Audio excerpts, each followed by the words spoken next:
दोस्तों, हमने यह तस्वीर पहले भी देखी है जो कि ली गई है आपकी एनसीईआरटी की कक्षा दूसरी की पुस्तक गणित का जादू के पाठ 14 से। इस तस्वीर में यह सारे बच्चे बैठे पक्षियों को देख रहे थे और उन्हें गिनने की कोशिश कर रहे थे। उन्होंने इन पक्षियों को गिना इन कार्ड्स की मदद से, लेकिन आज हम इन्हें गिनेंगे नहीं। हम देखने वाले हैं इन पक्षियों को ध्यान से और पता करने वाले हैं इन्हें देखते हुए कि क्या पक्षियों का झुंड किसी पैटर्न में उड़ता है। Does a flock of birds fly in any pattern? क्या आपको लगता है? देखिए इन पक्षियों को, क्या ये किसी पैटर्न में उड़ रहे हैं? क्या आप अभी तक कोई पैटर्न इसमें देख पाए? चलिए देखते हैं। अगर हम ध्यान से इन पक्षियों को देखें तो आगे की ओर से पीछे की ओर पक्षियों की जो संख्या है वो बढ़ रही है। आगे कम है और पीछे पीछे जाते हुए पक्षी जो हैं वो बढ़ रहे हैं। चलिए इन पक्षियों की संख्या को हर लाइन में गिनने की कोशिश करते हैं। अगर हम सबसे आगे देखें यहाँ पर, तो यहाँ कितने पक्षी हैं? यहाँ केवल एक पक्षी है, यानी 1 बर्ड। अगर हम इससे पीछे वाली लाइन में देखें तो यहाँ कितने पक्षी हैं? यहाँ है 1 और 2 बर्ड्स, यानी कि 2 बर्ड्स। और इससे पीछे हैं 3 पक्षी, यानी कि 3 बर्ड्स। क्या आप बता सकते हैं कि यहाँ कोई पैटर्न बना? और अगर हमें और पक्षियों को पीछे लगाना हो तो आखिर इससे अगली लाइन में कितने पक्षी आएंगे? अगर हम पैटर्न को ध्यान से देखें तो सबसे आगे है 1, उससे पीछे 2 पक्षी, उससे पीछे 3 पक्षी। तो 3 पक्षी के बाद आखिर कितने पक्षी आएंगे?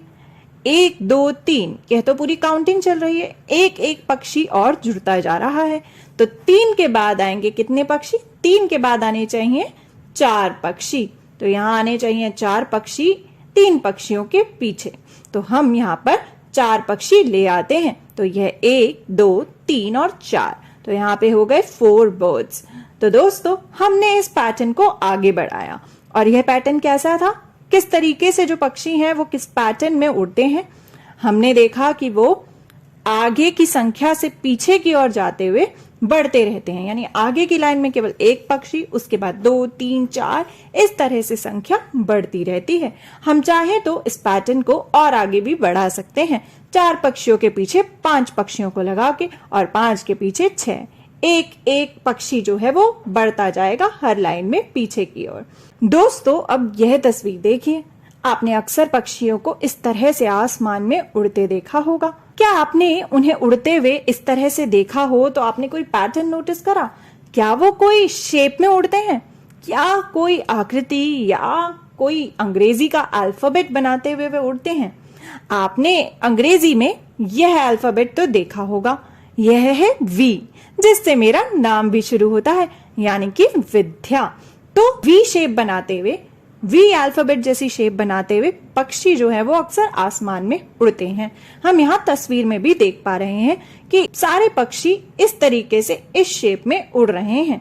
नीचे की ओर केवल 1, उसके ऊपर 2, फिर ऊपर 2, लेकिन वो V शेप बना रहे हैं।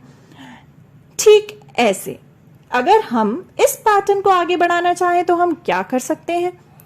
इसमें संख्या तो नहीं बढ़ रही, लेकिन वो कौन सी शेप बना रहे हैं पक्षी? वो बना रहे हैं उड़ते हुए V शेप। तो अगर हमें इस पैटर्न को आगे बढ़ाना है तो हम इन पक्षियों के पीछे की ओर 2 पक्षी और लगा सकते हैं। अभी भी ये V शेप है। 2 पक्षी अगर और लगा दें तो भी V शेप है। हम इस तरह से V शेप बनाते हुए और पक्षियों को इसमें जोड़ सकते हैं। अक्सर हमने आसमान में भी पक्षियों को इस पैटर्न में उड़ते देखा है। तो दोस्तों, हमने जाना कि क्या पक्षियों का झुंड किसी पैटर्न में उड़ता है। Does a flock of birds fly in a pattern?